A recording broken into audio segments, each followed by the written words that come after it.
Hey, what's up everybody? My name is WestRoadSal, and today we're reviewing a movie. It's not wrestling. I'm sort of running low on wrestling DVDs. I have Ring of Honor, and I have PWG. So if you like those, comment below, and I will review them.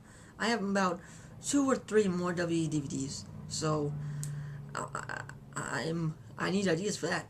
Today we're reviewing Bangkok Dangerous. Now this is the original, made in 1987 or 1988. I'm not sure if the sun might be interfering with this, but is that better? Over there. Okay. It's rated R. I don't know why I would say that. It's right there, so my mind.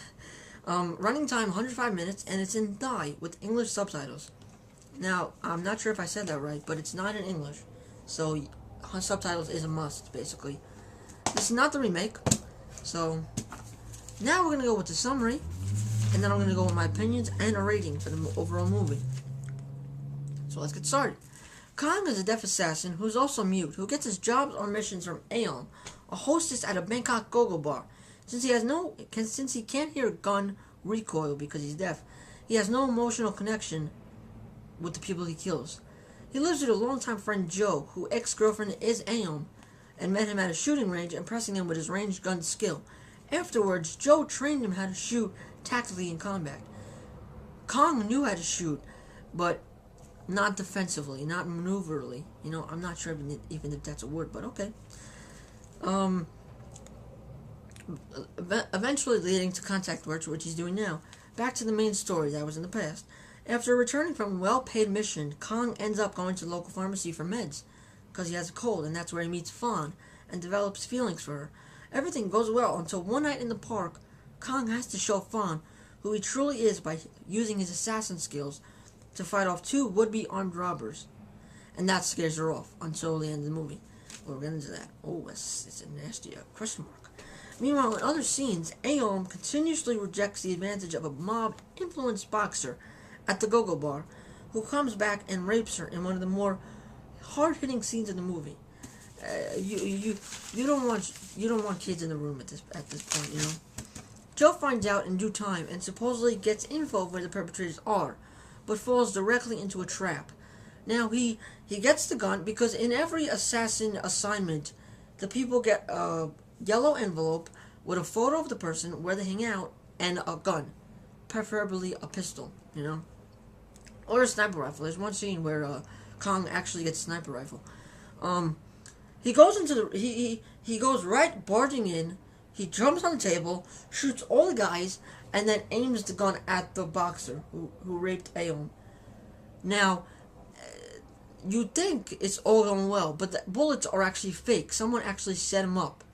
And the 11 guys come back up, 12 guns are pointed at his head, and that's how the scene ends. Obviously, he's killed. Aeon and Kong go to visit the memorial for Joe.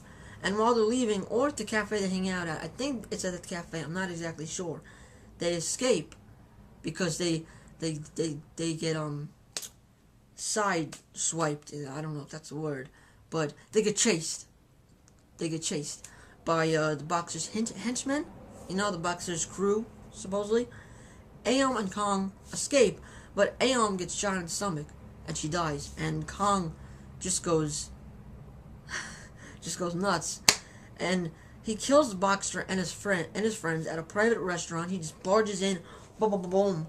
He actually uses a pistol from a last mission that actually has bullets. You know, massive gun slaughter ensues. He just kills everybody.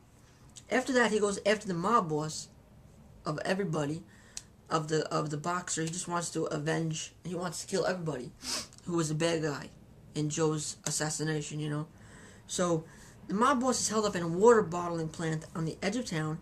One by one, the guards go down. Boom, boom, boom, boom. And eventually the boss himself.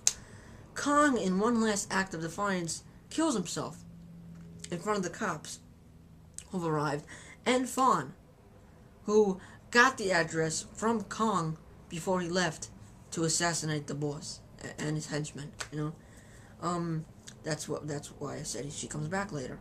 He does this to make up for all the lives he killed and all the trouble that's been caused. Now, here's my opinions. There's one great scene in the movie where Joe goes to kill the actual boxer and his crew, not the mob boss. he's starting to walk into the place where they're at, and they do a scene where Joe's ghost follows Kong on the other side, and that's really a great scene because they actually show Joe as a ghost, and it's pretty cool. It's pretty insane. This film is very different than American style gun flicks, and well, it's not really karate. It's gun, yeah. Not much karate is used. It's very different. Very different. There's many unique camera shots, angles, and lighting effects. They use I think it's called sepia with dark yellow and dark black mixed in, and they use angles, like they show many times he's going to like kill people, and they show like they angle the camera so it's like it really details the way he kills these people, and it's cool the way they do it. Not for kids. The kids who can watch the movie, they should be at least 10 years old, and those who realize the effects of gun work, for those concerned parents out there who watch my videos, yeah. When Joe realizes that he's gonna die, he really conveys the message on his face. You can like the message of doom and dread. He really did that good. Couldn't have got better actor for Kong. Perfect actor for the part. Plays mute and deaf really well. Now, one thing I want to note right now is this is Joe. This is Kong, the main character. It's sort of odd that they would have a side character as like the main person on the cover art. So that was a little confusing, but you could see like why they did it, because he did everything in the movie basically because of him. So you could see why they did it. It was just a little confusing beforehand. You're like, why they do that? But if you think a little bit, boom. Movie's gritty and different, obviously, with the main character being deaf and mute. They have to highlight the gun scenes. They have to like really push them, Very dark. My only complaint is one of the characters could have stayed alive. Aom was killed. Joe was killed. Kong was killed. The only character. Did I say that? I think I said that wrong. Fawn was killed, not Aom. Aom is the pharmacist. Aom is the only one still alive. Joe gets killed, Kong gets killed, Fawn gets killed. It's a little disheartening. That's how the movie ends, but I guess they were going for like a really lasting effect on the mind, Very dark and gritty movie. Little kids should not watch it. At least if they don't recognize the effects of gunplay and gun work, But 4 out of 5, great movie for a dollar store. And thanks for watching. Rate, comment, subscribe.